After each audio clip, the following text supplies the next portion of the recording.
ब्रह्मा विष्णु गुरुर्देवो महेश्वरः गुरुः साक्षात् परं ब्रह्म तस्मै श्री गुरवे नमः।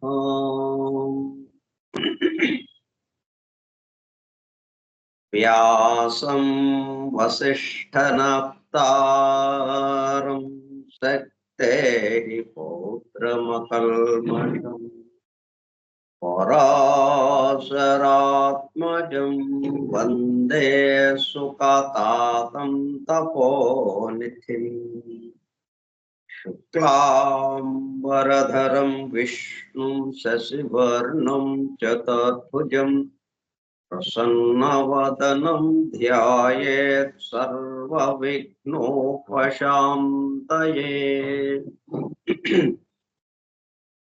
गज आनन पद्मार्कं गजाननमहर्निशम् अनेकदं तं भक्तानाम् एकदन्तमुपास्महे। वक्रतुण्ड महाकाय कोटिसूर्यसमप्रभा निर्विघ्नं कुरु मे देव सर्वकार्येषु सर्वदा। सरस्वती नमस्तुभ्यं वरदे कामरूपिणी वेद्यारम्भं करिष्यामि सिद्धिर्भवतु मे सदा।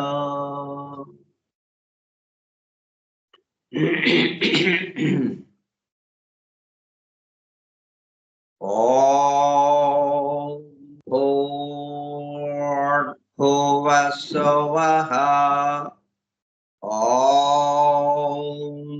तत्सवितुर्वरेण्यं भर्गो देवस्य धीमहि धियो यो नः प्रचोदयात्।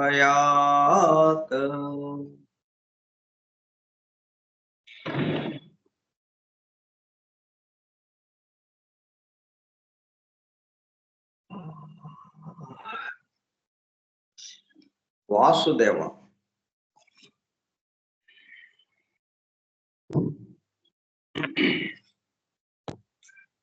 कार्यक्रम परिचय पत्र फोरम फॉर ट्रूथ सीकर्स सत्यान्वेषकुल बृंदम పరమ గురువులు హెలినా పెట్రోనా బ్లవట్స్కీ ద్వారా సమస్త మానవాళి ఆధ్యాత్మిక అభివృద్ధి పరిపూర్ణతల కొరకు అందించిన మ్యాగ్నమ్ ఓపస్ పరమాద్భుత దివ్య గ్రంథం ద సీక్రెట్ డాక్ట్రైన్ రహస్య సత్య సూత్రం వాల్యూమ్ 1 కాస్మోజెనసిస్ ప్రథమ సంపుటము బ్రహ్మాండోత్పత్తి క్రమం Part 1 Cosmic Evolution in 7 stanzas from the book of Dhyan.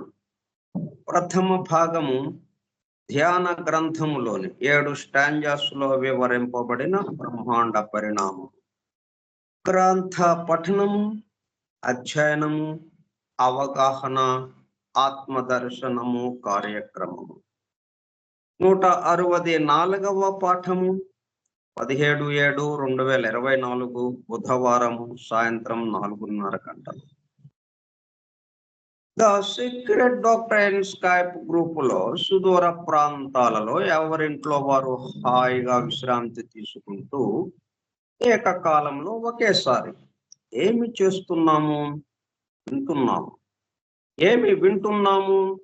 శాస్త్ర సాంకేతిక రంగంలో ఎంతో వేగముగా పురోగమిస్తున్న ప్రస్తుత కాలంలోని మానవాళి అదే వేగముతో ఆధ్యాత్మిక రంగంలో కూడా పురోగమించుటకు వీలుగా ప్రపంచంలోని అన్ని జాతుల మతముల పవిత్ర గ్రంథములలో పొడుపు కథల రూపంలో అర్థము అయి అవనట్లుగా ఉన్న సృష్టి రహస్యములను సృష్టి అమెరికా కూర్పును బహిర్గతం చేసి మానవాళికి అందించి వాటి అవగాహన ద్వారా ఆత్మ దర్శనము పొందుట అను దివ్య ప్రణాళిక అమలు పరచబడుటకు పరమ గురువులు మేడం హెలినా పెట్రోనా బ్లవట్స్కీ ద్వారా అత్యద్భుతముగా అందించిన ద సీక్రెట్ డాక్ట్రైన్ గ్రంథంలో బాహాటముగా ఇవ్వబడిన అతి నిగూఢములైన సృష్టి రహస్యములు, వాటి మూలము, గ్రంథ హృదయమును చేరు పద్ధతులు తెలుసుకోవాలనే తీవ్ర ఇచ్ఛతో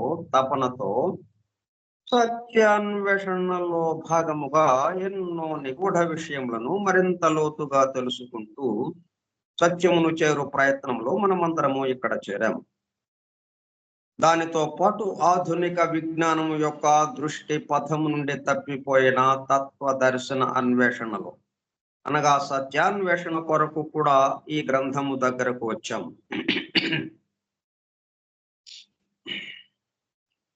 The true student of the secret doctrine is a జ్ఞానయోగి అని మేడం బ్లావెట్స్కీ తన చివరి రోజులలో అన్న మాటలను నిజం చేయటానికి మనమందరము జ్ఞాన యోగిగా అవుటకు కూడా ఇక్కడ చేరాము.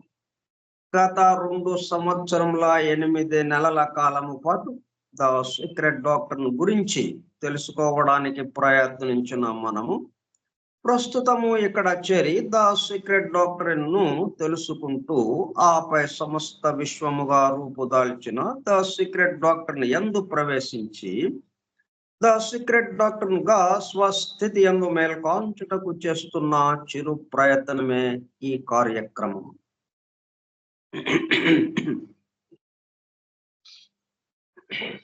మనం లలితా సహస్రనామం అట్లాగే విష్ణు సహస్రనామం తరచుగా మనం పఠిస్తూ ఉంటాం,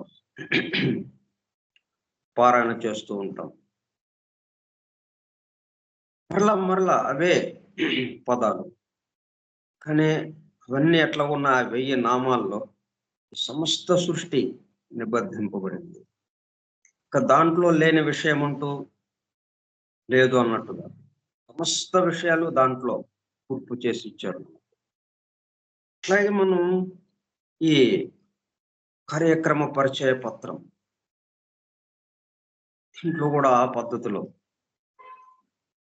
దాదాపుగా అన్ని విషయాలు దీంట్లో వచ్చేటట్టుగా మనలో వాటి పట్ల మేల్కాంచడంగా ప్రేరణగా నిలుస్తూ వాటి పట్ల మేల్కాంచడానికి వీలుగా అట్లా ఇవ్వబడింది ఇది మనకి. అందుకని మనం ప్రతి రోజు కార్యక్రమానికి ముందుది చదువుకోవటం చేస్తున్నాం. ఈ దివ్య జ్ఞాన మహాయజ్ఞ కార్యక్రమంలో పాల్గొని చెవియొగ్గి వినుచున్న అనగా ఒళ్ళంతా చెవులు చేసుకుని వినుచున్న ప్రియ సత్యాన్వేషక సోదర శ్రోతలందరకు నమస్కారం.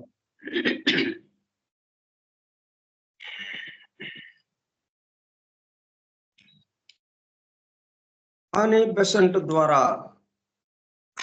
అందింపబడిన యూనివర్సల్ ప్రేయర్ ఇన్వొకేషన్ ఎందుకు ఇదంటే మొత్తానికి సారముగా ఏదైతే ఇవన్నీ ఇంతకాలం నుంచి ఇట్లాగా చెప్పుకుంటున్నామో మొత్తానికి సారంగా ఈ 4 లైన్స్ లో మనకి ఇచ్చేసారు. Oh hidden life vibrant in every atom, oh hidden light shining in every creature, oh hidden love embracing all in oneness, may each who feels himself as one with thee know he is also one with every other.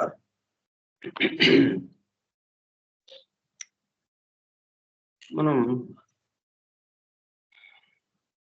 పాఠంలోకి వెళ్ళబోయే ముందుగా ఈ రోజు విశేషం ఏంటో 2 విషయాలు చెప్పుకుని పాఠంలోకి వెళ్దాం. వాళ్ళ 2 పర్వదినాలు కలిసి వచ్చినాయి. 2 ఒకటి తొలి ఏకాదశి. భారతీయులు ఎంతో భక్తి శ్రద్ధలతో సనాతన ధర్మాన్ని అనుసరించేవాళ్ళు ఎంతో భక్తి శ్రద్ధలతో చేసుకునే పండుగ ఇది. అలాగే ఇంకోటి మొహరం. ఇస్లాం మతాన్ని అనుసరిస్తున్న వారు ఎవరైతే ఉన్నారో అది కూడా ఏ పర్వదినాలైనా ఎట్లా పెట్టారు, అంతరిక్షంలో జరుగుతున్నటువంటి సంఘటనలకి అక్కడ ఆ సమయంలో ఏ సమయంలో అయితే ఎక్కువ శక్తి విడుదలవుతూ ఉంటుందో దాన్ని మనం ఉపయోగించుకోవడానికి వీలుగా అది ఒక పర్వదినంగా నిర్ణయించి అందరూ ఆ రోజంతా ఆ ఆలోచనలతో గడిపేటట్టుగా దానితో అనుసంధానం అవటానికి వీలుగా, దానితో ఎంత అనుసంధానం అవుతామో అంతగా ఆ శక్తి మన మీద ప్రభావం చూపించి మనలో ఈ దైవానికి సంబంధించినటువంటి అంటే మన స్వస్థితికి సంబంధించినటువంటి విషయాలు మేల్కోవటానికి దైవానుభూతిలోకి వెళ్ళటానికి అది ఎంతో తోడ్పడతాయి. కాబట్టి అది అందరివి. మనం రకరకాలైన మార్గాలు ఉన్నాయి కాబట్టి ఒక్కొక్కళ్ళు ఒక్కొక్క రకం మార్గాన్ని అనుసరిస్తున్నప్పటికీ ఆ పర్వదినాన్ని నిర్ణయించేటప్పుడు ఆ సమయాన్ని నిర్ణయించేటప్పుడు మాత్రం అంతరిక్షంలో ఉన్న విషయాన్ని గమనికలోకి తీసుకునే అంతరిక్షంలో ఉన్న విషయం అంటే అది అందరికీ సంబంధించి సమస్త మానవాళికి సంబంధించి వీటికి ఏవేవో పేర్లు పెట్టుకుంటాం మనం భౌతిక స్థూలంగా. ఇదిగో అందుకని ఆ రోజు నుంచి అది ఎలాగా చేస్తున్నారు, ఆ రోజుని ఆ పేరు పెట్టి ఆ రోజుకి ఇట్లాగా చేస్తున్నారు అని ఏదో చెప్పుకుంటాం మనం. కానీ నిగూఢముగా రహస్యముగా దాగి ఉన్న విషయము వీటన్నిటిలోనూ పర్వదినాలన్నిటిలోనూ ఏ మతం వారు అనుసరిస్తున్నప్పటికీ ఎవరైనా సరే అన్నిటిలోకి దాగి ఉన్నదేంటి, అంతరిక్షంలో అత్యద్భుతమైన శక్తి విడుదలయ్యే సమయాలు అవి. కాబట్టి ఆ సమయాన్ని మనం ఉపయోగించుకోవటం. మరి రైతులు వర్షాన్ని వచ్చే సమయాన్ని చక్కగా వినియోగించుకుంటున్నారు. వాళ్ళు ఆ వర్షం పడే సమయాన్ని వినియోగించుకుని పంటలు పండించుకుంటున్నాం. ఆ పంటలు పండించుకోవడం ద్వారా మనందరికీ ఆహారం సమృద్ధిగా దొరుకుతుంది. అట్లాగే వీటిని ఉపయోగించుకోవటం ద్వారా మనకి ఆధ్యాత్మిక సంపద సమృద్ధిగా దొరికి మనం ఆ దైవానుభూతిలోకి మన అసలైన లక్ష్యం ఏదైతే ఉందో ఆ లక్ష్యాన్ని చేరటానికి అది ఉపయోగపడుతుంది. ముందు తొలి ఏకాదశి గురించి తెలుసుకుందాం. మనకి ఏకాదశులు నెలలో 2 వస్తాయి. అంటే పౌర్ణమికి ముందు ఒక ఏకాదశి, అమావాస్యకి ముందు ఒక ఏకాదశి. ప్రతి రోజుకి ఒక పేరు పెట్టారు. పౌర్ణమి తిథి, పౌర్ణమి అమావాస్య, వీటి తర్వాత వచ్చే రోజు నుంచి పాడ్యమి, విధియ, తదియ, అట్లా ఒకటో రోజు, రెండో రోజు, మూడో రోజు, నాలుగో రోజు అన్నట్టు చతుర్దశి, పంచమి, ఇట్లా రోజుల లెక్కతో పెట్టుకుంటూ వచ్చారు. మరలా పౌర్ణమి తర్వాత లెక్క పెట్టుకుంటూ అమావాస్యకి, అమావాస్య తర్వాత లెక్క పెట్టుకుంటూ పౌర్ణమికి. ప్రతిరోజు కూడా విశేషంగా ఉంటుంది అన్నట్టు. ముఖ్యంగా ఏకాదశి రోజున అత్యంత విశేషమైనది. వల్ల మనకు వచ్చే 12 పౌర్ణములు, 12 అమావాస్యలు, వాటి ముందు వచ్చేటటువంటి ఏకాదశి ఏదైతే ఉందో, అట్లాగే 12 ఏకాదశులు, 12 పౌర్ణమి ముందు, 12 ఏకాదశులు అమావాస్య ముందు, మొత్తం 24. అధిక మాసం అని వస్తుంటుంది. అధిక మాసం వచ్చినప్పుడు మరలా దానికి ఒక పౌర్ణమి, ఒక అమావాస్య ఉంటుంది కాబట్టి అది ఒక 2 ఏకాదశులు, మొత్తం 26 ఏకాదశులు మనకి తటస్థపడుతుంటాయి. ఆ ఏకాదశి రోజున ఈ 14 రోజుల్లో జరిగేదానికన్నా ఆ ఏకాదశి రోజున మరింత ఎక్కువగా ప్రభావం చూపించే రోజు. అందుకే మన పురాణాలు ప్రతి ఏకాదశిని ఆ రోజు ఒక వ్రతంలాగా ఆచరిస్తూ ఉపవాస వ్రతాన్ని, ఉపవాసం చేయాలి ఏకాదశి రోజు. ఉపవాసం, ఉప అంటే దగ్గరగా, వాసం అంటే నివసించటం, దగ్గరగా నివసించటం. ఎవరికి దగ్గరగా? మొత్తానికి ఆధారమైన వాడెవరు, మనల్ని నడుపుతున్న వాడెవరు, వాడికి దగ్గరగా. ఇప్పుడు ఎందుకని దగ్గరగా నివసించాలని అనుకుంటున్నాం? దూరంగా ఉన్నాం కాబట్టి. అసలు ఈ ఆధారం, మొత్తానికి ఆధారమైన ఒక్కడే అన్న విషయం కూడా మనకి గమనికలోకి లేదు కాబట్టి, చాలా చాలా దూరంలో ఉన్నాం కాబట్టి దగ్గరగా అనే ఉపవాసం అనే పదం వచ్చింది. అది ఈ 14 తిథుల్లో ఏకాదశి తిథి, ఆ 11వ తిథి అత్యంత ప్రాముఖ్యమైనది. ఆ రోజున ప్రసరించే శక్తి మనల్ని మరింత దగ్గరగా తీసుకెళ్తుంది. అందుకని ఆ రోజు ఉపవాసం చేయండి. ఉపవాసం అంటే 2 అర్థాలు వస్తున్నాయి మనకు. ఒకటేమో ఆ రోజు ఆహారం తీసుకోకుండా. ఉపవాసం అంటే మనం మామూలుగా వచ్చే అర్థం ఆహారం తీసుకోకుండా ఉండడం, ఏమాత్రం ఆహారం లేకుండా ఆ రోజు గడుపుతూ దైవ ధ్యానంతో, దైవ స్మరణతో ఉండాలి అని ఒక అర్థం. ఇంకొక అర్థం ఏంటంటే దైవానికి ఇక్కడ ఏం చేస్తున్నామో అది అప్రయత్నంగా జరిగిపోతుంటుంది. ఇక్కడ చేసేవి చేసుకుంటూ, అంటే నైమిత్తిక కార్యక్రమాలు, అవి ఈ దేహానికి కావలసినటువంటివి ఏవైతే ఉన్నాయో అవి చేస్తూ ఉండాలి. చేస్తూ అదే సమయంలో ఉపవాసం, అంటే ఈ మొత్తానికి ఆధారమైన వాడెవడు, ఈ సంస్థని నడుపుతున్నది ఏదైతే ఉందో దానికి దగ్గరగా వసించటము అని, దాని గురించి స్మరించుకోవటం, ఆలోచించుకోవడం. వాటిల్లో ఈ ఏకాదశుల్లో ఆషాఢ మాసంలో వచ్చే పౌర్ణమి ముందు వచ్చే ఏకాదశి అన్నమాట. ఆషాఢ మాసంలో పౌర్ణమి ముందు వచ్చే, అంటే ఇంకొక 3 రోజుల్లో పౌర్ణమి రాబోతోంది. 3 రోజుల తర్వాత 4వ రోజున పౌర్ణమి వస్తుంది. అట్లా పౌర్ణమికి ముందు వచ్చే ఏకాదశిని మనం చాలా ముఖ్యమైన పర్వదినంగా చేసుకుంటాం. తొలి ఏకాదశిగా చేసుకుంటున్నాం దాన్ని.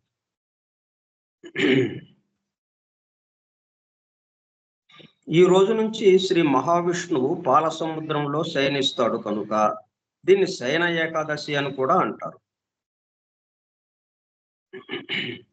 సూర్యుడు నేటి నుంచి దక్షిణం వైపుకు మరలడం వల్ల ఈ రోజు నుంచి దక్షిణాయనం ఆరంభమవుతుంది. ఇప్పటి వరకు ఉత్తరం వైపుగా ఉన్నవాడు కాస్త ఇక ఉత్తరం నుంచి దక్షిణానికి ప్రయాణం ప్రారంభిస్తాడు. ఉత్తరము అంటే ఆధ్యాత్మికంగా అంటే దైవానికి దగ్గరగా అన్నట్టుగా. ఇటు దక్షిణముగా అనేటప్పటికల్లా ఈ భౌతిక స్థితికి, స్థూల స్థితికి అన్నట్టుగా, అనేకత్వానికి అన్నట్టుగా ఉంటుంది. ఒకటేమో అనేకత్వానికి దక్షిణం, ఉత్తరం అనేటప్పటికల్లా ఏకత్వానికి అన్నట్టుగా ఉంటుంది. ఒక 6 నెలలు అటు, ఒక 6 నెలలు ఇటు అన్నట్టుగా 2 భాగాలు చేశారు దాన్ని. ఇప్పుడేంటి మనం అనేకత్వానికి వస్తున్నాం. అందుకనే ఈ తొలి ఏకాదశి అన్నారు దీన్ని. ఇక్కడి నుంచి మనం బహు జాగ్రత్తగా, ఎందుకంటే అనేకత్వానికి వచ్చామంటే ఉన్న విషయం మర్చిపోతాం, మన స్వస్థితి మర్చిపోతాం. అందుకని మర్చిపోకుండా ఈరోజు ఉపవాసం ఉంటుంది. ఇది ఈ అంతరిక్షంలో ఇది జరుగుతూ ఉన్నది కాబట్టి దానికి అనుగుణంగా మనం మరలా ప్రమాదంలో పడిపోకుండా, అనేకత్వం అనే ప్రమాదంలో పడిపోకుండా, మొత్తానికి ఆధారమైన వాడు ఒకడే, వాడే సర్వత్రా నిండి ఉన్నాడు అన్న గమనికతో ఈ రోజంతా ఉపవాసం ఉండడం, అలా ఆ పద్ధతిలో దర్శించుకోవడం, మనం స్మరించుకోవటం అయింది. ఎందుకని ఈయన నిద్రలోకి వెళ్ళిపోతున్నాడు? మొత్తానికి సంబంధించిన వాడు ఉత్తరానికి వెళ్ళేటప్పుడు మేలు కాంచినట్టు ఉన్నాడు, అంటే ఏకత్వానికి సంబంధించి. ఆయన ఎప్పుడైతే నిద్రపోతాడో అనేకత్వం వచ్చేస్తుంది. ఒకటి నిద్రపోయింది అంటే అనేకత్వం, ఒకటి మేలు కాంచింది అంటే ఏకత్వం. అందువల్ల ఇక్కడ ఆయన పాల సముద్రం మీద నిద్రలోకి వెళ్ళిపోతున్నాడు. ఇక్కడి నుంచి ఒక 4 నెలలు నిద్రలో గడుపుతాడు. అందుకే స్వామీజీలందరూ కూడా చాతుర్మాస్య దీక్ష వహిస్తుంటారు ఈ రోజు నుంచి. ఈ అనేకత్వం ప్రమాదం నుంచి, ఈ జనబాహుళ్యాన్ని రక్షించడం కోసం.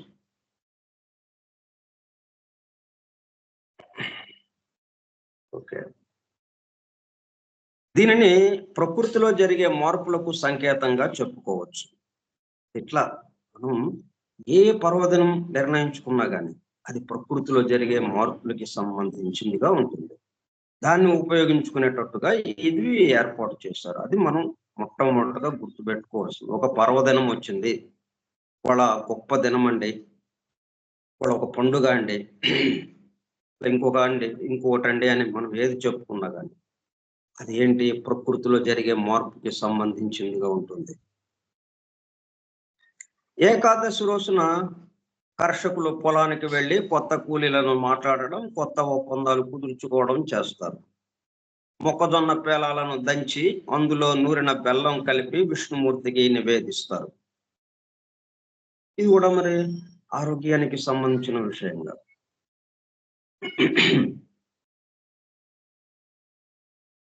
ఈవేళ ఉపవాసం కనుక పండ్లు మాత్రమే సేవిస్తారు. నేతితో పాయసం వండి ప్రసాదంగా పంచుతారు.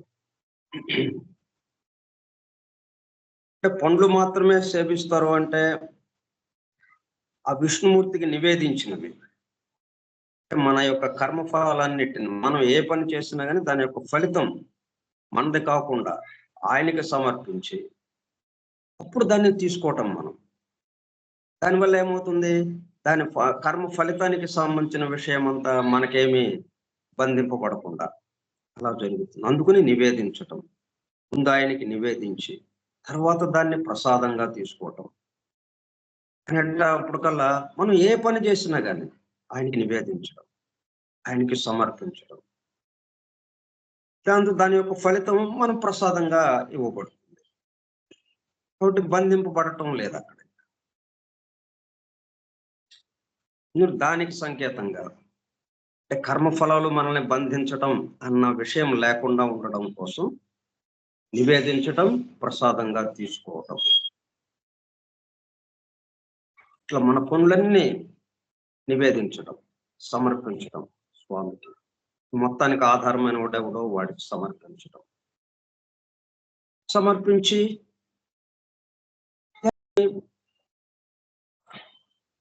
ప్రసాదంగా స్వీకరించడం.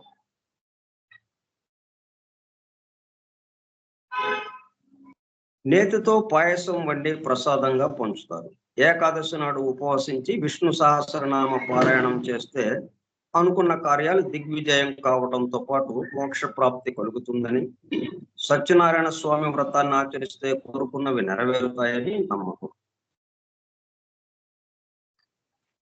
దీనికి ఏంటంటే మళ్ళీ వ్యక్తిగతంగా ఇది చేస్తే మనకి ఇట్లాగే ఈ ఫలితం ఉంటుంది అన్నట్టుగా ఒక పక్కన కొంచెం అట్లాగా చెప్పకపోతే అసలు రారేమో ఇటువైపుగా అన్నట్టుగా ఆ పద్ధతిలో కొంత చెప్తూ ఉండడం. కానీ ఇది మనం ఆచరించడం ద్వారా ఏం జరుగుతుంది, మొత్తం సమస్త మానవాళికి అది ఉపయోగం జరుగుతుంది. ఈ సృష్టి అభివృద్ధి పదానికి వెళ్ళటానికి, మోక్ష పదానికి వెళ్ళటానికి అది ఉపయోగపడుతుంది.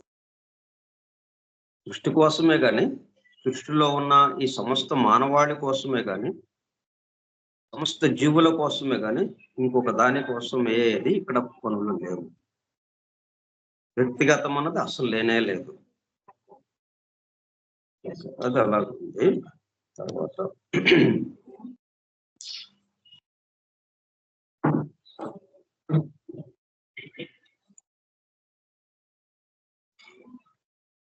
మొహరం గురించి 2 విషయాలు చెప్తున్నాం.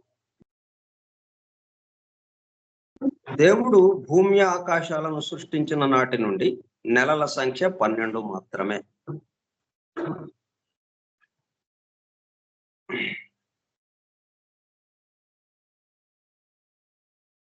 వాటిలో 4 పవిత్ర మాసాలు,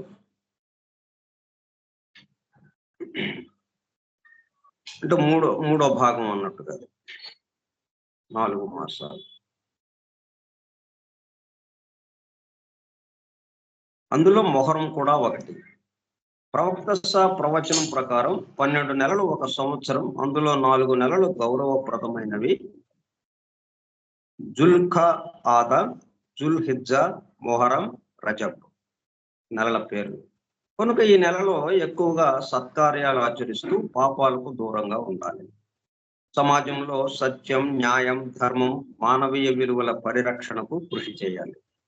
సమాజంలో ప్రబలిన అన్ని రకాల చెడులను రూపుమాపడానికి ప్రయత్నం చేయాలి.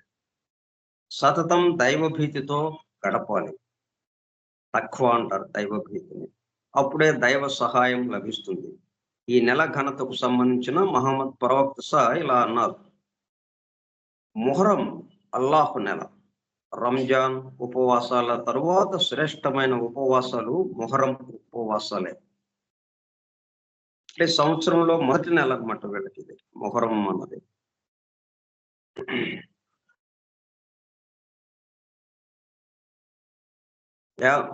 ఇస్లాం చరిత్రలో మొహరం నెలకు ఒక ప్రత్యేకత ఉంది. యావత్తు ముస్లిం జగత్తుకు ఇది కొత్త సంవత్సరం. ఇస్లామీయ క్యాలెండర్ మొహరం మాసంతో ప్రారంభమవుతుంది.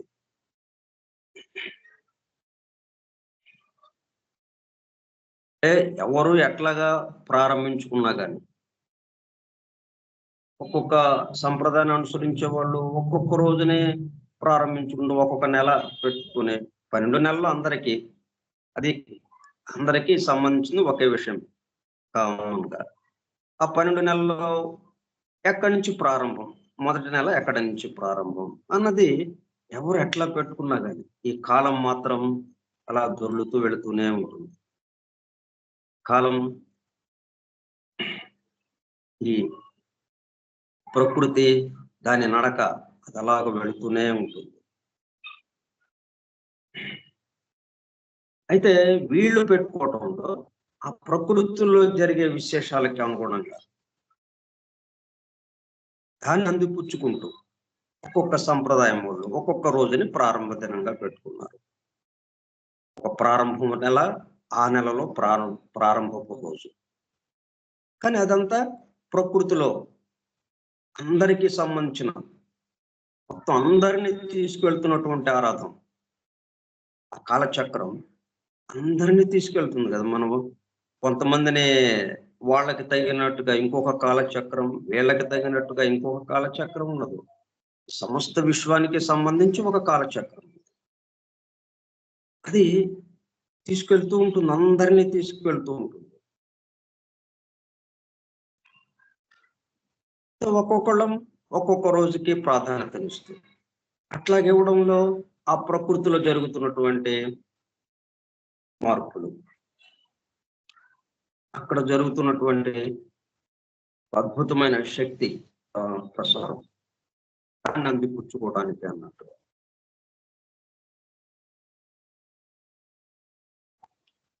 తర్వాత ఇది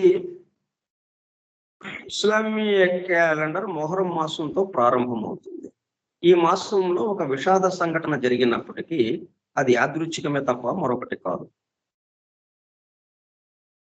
ఈ నెల 10వ తేదీన ప్రవక్త మనుమడు మహమ్మద్ ఎవరైతే ఉన్నారు, మహమ్మద్ ప్రవక్త, ఆయన యొక్క మనుమడు ఇమామే హుసైన్ అమరులయ్యారు. ఎట్లాగా ఆయన ప్రాణత్యాగం వెనుక ఒక మహోన్నత లక్ష్యం ఉంది.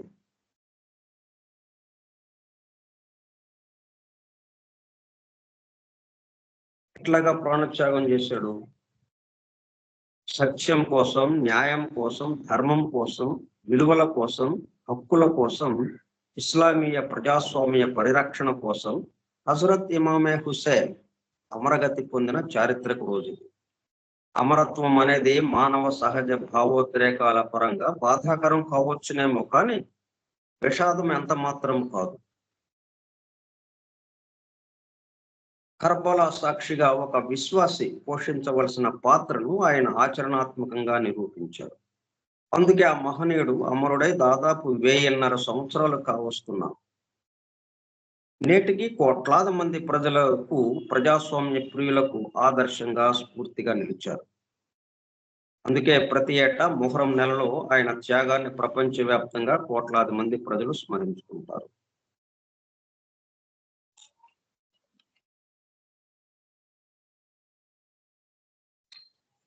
ఎందుకంటే మొదట్లో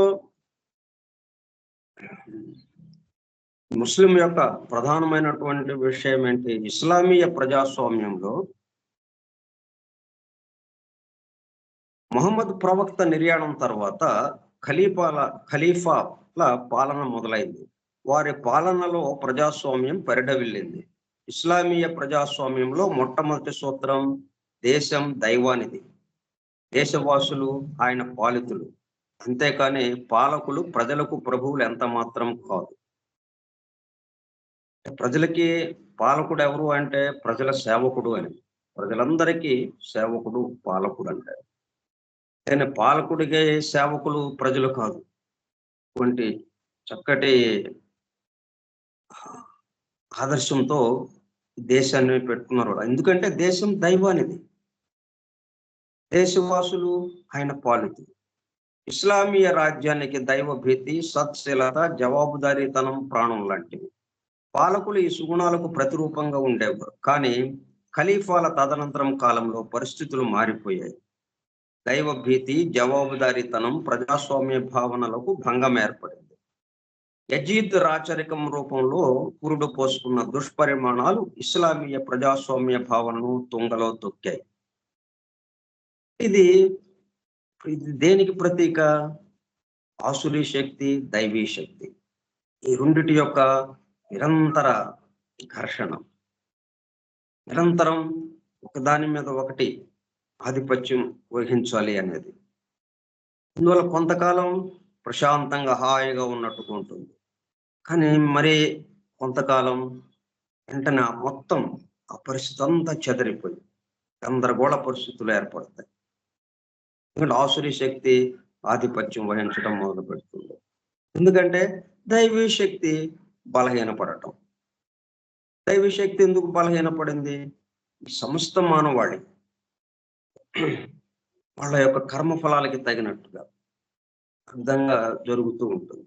కాబట్టి అంటే ఈ ఏర్పాటు ఇది తెలియకపోవటం వల్ల సృష్టి యొక్క అమరిక కూర్పు, ఈ సృష్టి ఎలాగా జరుగుతుంది, ఈ సృష్టిలో పనిచేస్తున్నటువంటి శక్తులు ఏమిటి అని వీటి పట్ల అవగాహన లేకపోవడంతో పూర్తిగా స్థూలంగా ఆలోచిస్తూ ఉండడం వల్ల ఇటువంటి పరిస్థితులు ఎదురవుతూ ఉంటాయి. తర్వాత మొత్తం 7 రకాలైనటువంటి కర్మ ఫలాలు మనకున్నాయి. అది వ్యక్తిగతంగా, అతని ఊరికి సంబంధించి ఊరు మొత్తం కలిపి ఎంతమంది అయితే ఉన్నారో వాళ్ళందరి యొక్క కర్మఫలం ఆ ఊళ్ళో ఉన్న అందరి మీద పనిచేస్తూ ఉంటుంది. వ్యక్తిగత కర్మ ఎట్లాగైతే వ్యక్తిగత కర్మ ఫలం వ్యక్తి మీద ఎలాగైతే పనిచేస్తూ ఉంటుందో ఆ ఊరిలో ఉన్నటువంటి సమూహం మొత్తం అందరికీ కలిపి అందరి మీద పనిచేస్తుంది. మరలా ఆ దేశం, మరలా గ్రహం, ఏ గ్రహం మీద ఉంటే ఆ గ్రహానికి సంబంధించి తర్వాత సౌర కుటుంబం, ఏ సౌర కుటుంబంలో ఉంటే ఆ సౌర కుటుంబానికి సంబంధించినటువంటి కర్మఫలం. ఇట్లాగ విశ్వం మొత్తానికి సంబంధించి ఒక కర్మఫలం ఉంది. ఇట్లా ఇవన్నీ కలిపి పనిచేస్తూ ఉంటాయి మన మీద. ఇవన్నీ వీటి యొక్క ఏర్పాటు ఇది మనకి అవగతం అయితే మనం ఎట్లాగా నడుచుకుంటూ వెళ్ళాలి అన్నది అర్థమవుతుంది. అది తెలియకపోవటం వల్ల మనం ఇక్కడ ఎవరెవరైతే ఎట్లాగా ఉన్నారో దానికి తగిన విధంగా ఆసురి శక్తి ఎక్కువ భాగం అందరిలోనూ మెజారిటీ ప్రజల్లో ఆసురి శక్తి ఉంటే ఆసురి శక్తి ప్రాధాన్యత వహిస్తుంది. ఆటోమేటిక్గా దైవ శక్తి తగ్గిపోతుంది. దాంతో మనకి రకరకాల బాధలు, కష్టాలు, అట్లాగే ప్రకృతి ఉత్పాతాలు, అన్ని రకాలుగా ఇబ్బందులుగా శాంతి లేకుండా ఉంటుంది. ప్రజల్లో చక్కటి పరస్పర సహకారం, ఒకరి కోసం ఒకరు అన్నట్టుగా జీవిస్తూ ప్రేమ ఇవన్నీ ఉంటాయి. ఆటోమేటిక్గా దైవీ శక్తి ఆసురీ శక్తి సమమైపోతాయి. అప్పుడు హాయిగా ఈ సమస్త రాజ్యాలు, సమస్త దేశం, సమస్త మానవాళి హాయిగా జీవించడం జరుగుతుంటుంది. ఇట్లా ఈ ప్రజలందరి మీద కలిపి వాళ్ళ యొక్క కర్మఫలాన్ని కలిపి ఇలాగా జరుగుతూ ఉంటాయి. లా ఆఫ్ కర్మని అనుసరించి వీటిని జాగ్రత్తగా చూసుకుంటాం. మనం ఇక్కడ దీనికోసమని యుద్ధాలు చేసిన ఇప్పుడు ఈయన ఏం చేశాడు, ఈ మనముడు ఇమామే హుస్సేన్ పరిస్థితులు మారేటప్పుడు కల్లా ఇస్లామీయ ప్రజాస్వామ్య భావనను తుంగలో తొక్కాయి. కుటుంబ పాలన, చక్రవర్తుల పరంపర మొదలైంది. ఈ దురదృష్టకర పరిణామాల కారణంగా ముస్లిం సమాజం నేటి వరకు ఇస్లామీయ ప్రజాస్వామ్య స్ఫూర్తికి దూరంగానే ఉండిపోయింది. ఇలాంటి పరిస్థితుల్లో ఇస్లామీయ ప్రజాస్వామ్య పరిరక్షణకు కంకణబద్ధులయ్యారు ఇమామే హుస్సేన్. లక్ష్య సాధన కోసం, విలువల పరిరక్షణ కోసం ఎలాంటి పరిణామాలను ఎదుర్కోవడానికైనా, చివరికి ప్రాణత్యాగానికైనా వెనుకాడలేదు. అంటే ఈయన ప్రాణత్యాగం చేసింది ప్రజాస్వామ్య పరిరక్షణ కోసం. అయితే ఇదే విషయం చెప్పి ఇప్పుడు మనకి కొంచెం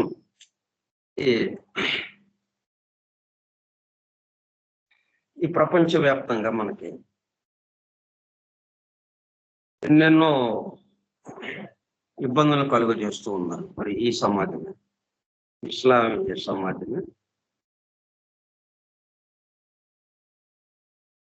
ప్రజాకంటకమైన రాచరిక వ్యవస్థను ఎదుర్కొని వీరోచితంగా పోరాడి ఇస్లామీయ ప్రజాస్వామ్య సంక్షేమ రాజ్యాన్ని, దాని ప్రత్యేకతల్ని కాపాడుకోవటానికి కర్బలా సాక్షిగా ఒక విశ్వాసి పోషించవలసిన పాత్రను ఆచరణాత్మకంగా నిరూపించారు. అందుకే ఆ మహనీయుడు అమరుడై దాదాపు 1000 సంవత్సరాలు కావస్తున్న నేటికి కోట్లాది మంది ప్రజలకు, ప్రజాస్వామ్య ప్రియులకు స్ఫూర్తిగా నిలిచారు. అందుకే ప్రతి ఏటా మొహరం 10వ తేదీన ఆయన త్యాగాన్ని స్మరించుకుంటారు. ఇక్కడ ప్రజలు చేయవలసింది ఏంటంటే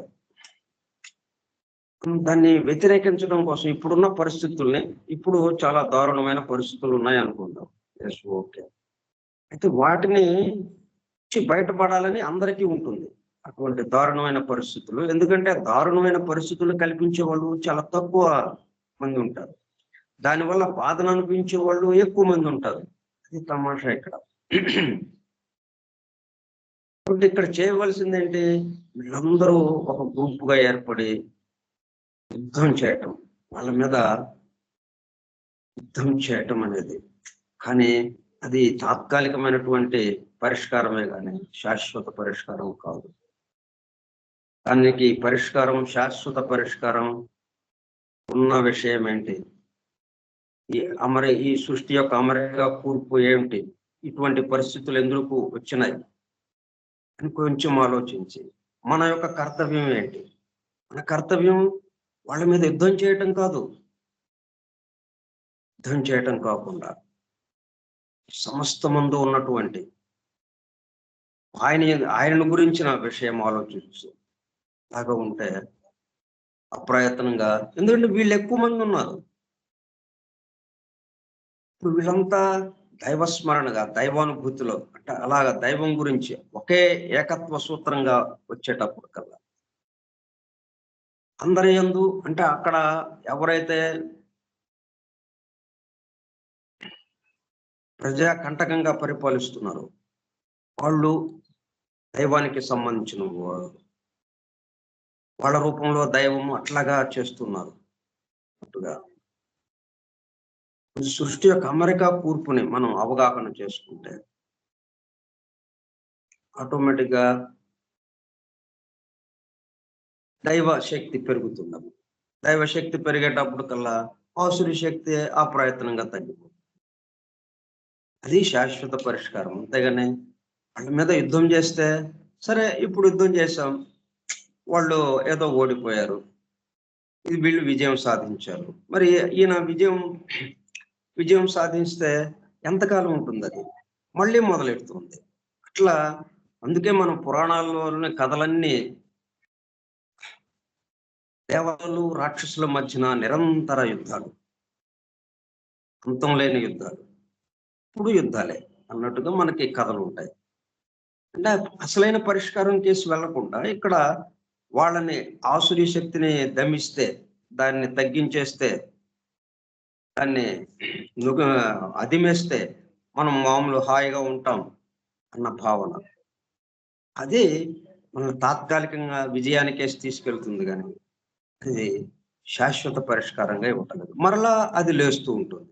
మనం ఎంత ఒత్తామో అంతకన్నా ఎక్కువ స్పీడ్తో అది పైకి లేస్తూ ఉంటుంది. ఇంకా ఇలాగా జరిగిపోతూ ఉందన్నమాట. అలా మనకి ఈ సృష్టి యొక్క అమరిక కూర్పు గురించిన అవగాహన, అండర్స్టాండింగ్, అదే మనకి శాశ్వత పరిష్కారాన్ని ఇస్తుంది. మనం పాఠం అంటే ఇది ఇవన్నీ ఇంత వివరంగా ఎందుకు చెప్పుకుంటున్నామంటే దానికి అనుగుణంగానే ఇవన్నీ నడుస్తున్నాయని. మనం ఏదైతే పాఠం చెప్పుకుంటున్నాం ద సీక్రెట్ డాక్టర్లో సంబంధించి ఈ సృష్టి యొక్క అమరిక కూర్పుని చెప్పుకుంటున్నాము. దాంట్లో భాగంగా ఇక్కడ ఇవన్నీ జరుగుతున్నాయి. వాటికి సంబంధించి దాన్ని మనం చెప్పుకుంటున్న విషయాలకి అంటే అది వేరు, మనం చెప్పుకునే విషయాలు వేరు అని అనుకోకుండా మనం చెప్పుకునే విషయాలకి ఈ విషయాలని దానికి అనుసంధానం చేస్తే ఇక్కడ జరుగుతున్నటువంటి విషయాలు ఇప్పుడు ఇంకా చక్కటి స్పష్టమైన అవగాహన మనకు ఏర్పడుతుంది. దాని ఇది ఏదో వేరే చాలా గొప్ప విషయాలు ఇక్కడ వేరే ఉన్న సృష్టికి సంబంధించి, ఇదేదో భూలోకంలో ఈ స్థూలంగా ఇక్కడ ఏదో జరుగుతుంది, వాళ్ళ గోళ మనకు ఎందుకులండి, వాళ్ళది పక్కన పెట్టేసి మనం ఏదో మన మానాన్ని మనం ఇలాగ చెప్పుకుంటూ వెళ్దాం. ఈ సృష్టికి సంబంధించిన విషయాలు, ఆ దైవానికి సంబంధించిన విషయాలు అని అంటే మళ్ళీ మనం కూడా తాత్కాలికం దాంట్లో పడిపోయినట్టు అయిపోతుంది. శాశ్వతం అన్న దాంట్లోకి రాలేము. శాశ్వతం అంటే రెండిటితోనూ అనుసంధానమై ఈ రెండిటిని సమన్వయం చేసుకుంటూ, అందుకే ద సీక్రెట్ డాక్టర్ అని పేరు వదిలేయలేదు. ద సీక్రెట్ డాక్టర్ అని ఏదైనా గ్రంథానికి ఒక పేరు పెట్టి వదిలేస్తారు కదా, అట్లా వదిలేయలేదు. ద సీక్రెట్ డాక్టర్ అని దానికి కొనసాగింపుగా ఏం పెట్టారు?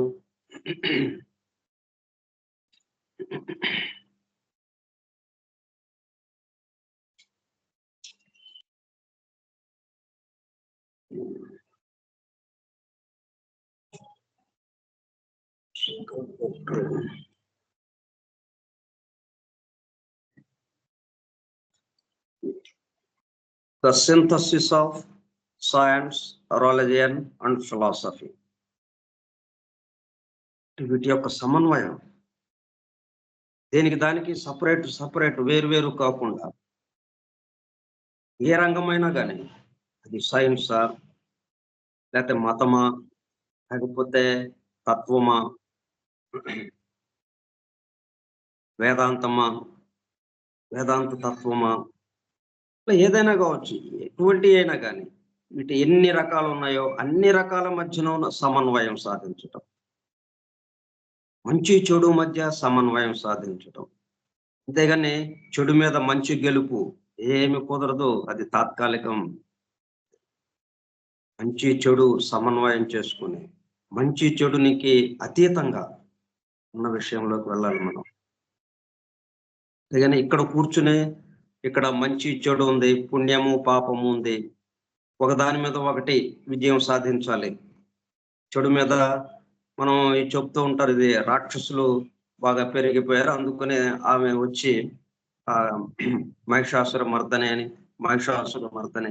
అంటే అమ్మవారు వచ్చి కాళిక అమ్మవారును, కనకదుర్గ అమ్మవారును, ఇట్లా రకరకాల పేర్లతో ఆ అమ్మవారు వచ్చేసి వాళ్ళని సంహరించింది, రాక్షసుల్ని. చెడు మీద విజయం సాధించాం, మంచి విజయం సాధించింది అన్నట్టుగా, అందుకనే మేము ఉత్సవం చేసుకుంటున్నాం అన్నట్టుగా మనం చెప్పుకుంటూ ఉంటాం. కానీ అదేమైంది, తాత్కాలికం. వాళ్ళు ఊరుకుంటారా? ఓడిపోయిన వాళ్ళు ఎప్పుడైనా ఊరుకుంటారండి? మళ్ళీ మొత్తం అన్ని శక్తులను కూడా తీసుకుంటారు, నెమ్మదిగా మళ్ళీ ఒక్కసారిగా లెగుస్తారు పైకి, మళ్ళీ మొదలు. ఎంతకాలం అది? అట్లా కాదు, సమన్వయం ఈ రెండిటి మధ్య. అందుకని మనం ఇవి ఇంత ఇంత ఎక్కువగా మనం చెప్పుకోవడం జరుగుతుంది.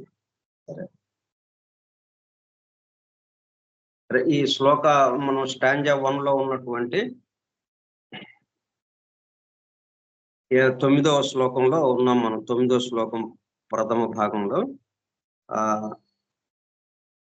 అదే ఒక్కసారి చదువుకొని మనం ఈరోజు ముగించుదాం. But where was the Dhamma when the alaya of the universe, soul as the basis of all anima mandi, was in Paramartha?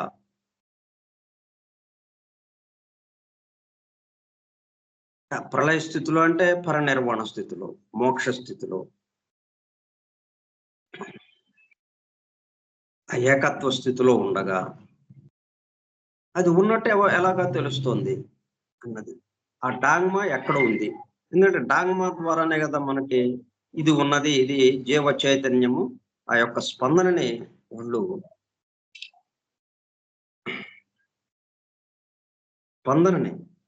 దాని యొక్క స్పర్శని అనుభూతి చెందుతూ ఎరుకతో ఆ 3వ కన్ను తెరుచుకున్న వాళ్ళు చెబుతున్నారు ఆ జీవ చైతన్య స్పందనాన్ని గురించి. అది ఎట్లాగా తెలుస్తుంది? అప్పుడు మనకి దీనికి సంబంధించినటువంటి సమస్య అంటే ప్రళయ స్థితి ఎలాగ ఉంటుంది, ప్రళయ స్థితి ఇలాగ ఉంటుందని చెప్పి ఎట్లా చెప్పగలుగుతున్నాం అన్న సందేహం మనకి విడిపోతుంది. దీని గురించి మనం వివరించుకుంటే, అదే వివరించుకుంటున్నాం కొద్దిగా. మనం నెక్స్ట్ సోమవారం నాడు సందేహాన్ని తొలగించుకోవటానికి ప్రయత్నం చేద్దాం. ఇవాళ విశేషమైనటువంటి ఆ తొలి ఏకాదశి, అట్లాగే మొహరం, ఇవి మనకి ఎట్లాగైతే సైన్స్, రిలిజియన్, ఫిలాసఫీ వీటి యొక్క సమన్వయం ఎట్లయితే ద సీక్రెట్ డాక్ట్రైన్, రహస్య సత్య సూత్రము మొత్తాన్ని పట్టి ఉంచిందో, మొత్తం కప్పి ఉంచిందంటే, దాన్ని కలిపి ఉంచిందంటే అన్ని పూలని కలిపి ఉంచింది. అంటే దాంట్లో చెడు ఆసురీ శక్తి ఉంది, దైవీ శక్తి ఉంది, 3 శక్తుల్ని పట్టి ఉంచింది అలాగా సమత్వంగా. అందుకే సమత్వం యోగం ఉచ్యతే అని చెప్పి భగవద్గీతలో చెప్పింది. సమం చేయటం, సమం అంటే యుద్ధం చేసి విజయం సాధించడం అన్నట్టు కాకుండా, సరే ప్రత్యేక పరిస్థితుల్లో ఇది తప్పని పరిస్థితుల్లో ఏదైనా జరిగితే జరగవచ్చు. కానీ మనం దాన్ని ఇక అట్లాగే ఎప్పుడు యుద్ధం చేయటం అన్నట్టు కాకుండా, మనం చేయవలసింది సమత్వం, సమం చేయటం. ఎందుకంటే ఈ సత్య సూత్రం ఎలా చేస్తుంది? ఈ రహస్య సత్య సూత్రం మొత్తాన్ని సమం చేసి, మొత్తాన్ని ఒక పూలదండగా కూర్చి, పెద్ద పూలదండగా అన్నిటినీ కలిపి ఒక పూలదండగా కూర్చున్నది ఆ రహస్య సత్య సూత్రం. ఈ సృష్టి సమస్తాన్ని వ్యాపించి ఉంది, సృష్టి సమస్తాన్ని అది ఒకటిగా ఉంచి నడిపిస్తుంది.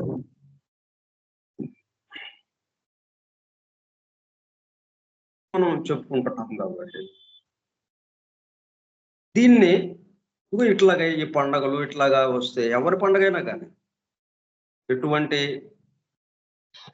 అనుసరించే వాళ్ళైనా కానీ, ఏ పద్ధతిని అనుసరించే వాళ్ళైనా కానీ, వాళ్ళు పెట్టుకున్న పండగ పర్వదినం ఏంటి దాని విశేషం? మొట్టమొదటగా మనకు గుర్తుకు రావాల్సింది ప్రకృతిలో జరిగే మార్పు. అంతరిక్షంలో అద్భుతమైన శక్తి విడుదలయ్యే రోజు అది, విడుదలయ్యే సమయం. ఆ శక్తిని మనం ఉపయోగించుకునేది.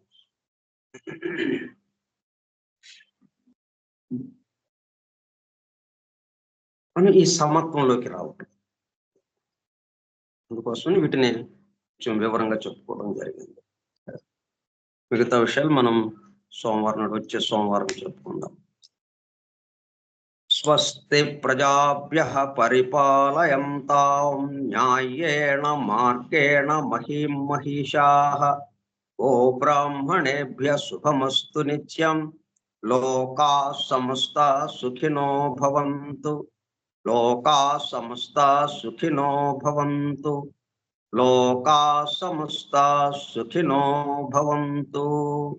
ఓం శాంతి శాంతి శాంతి. వాసుదేవ.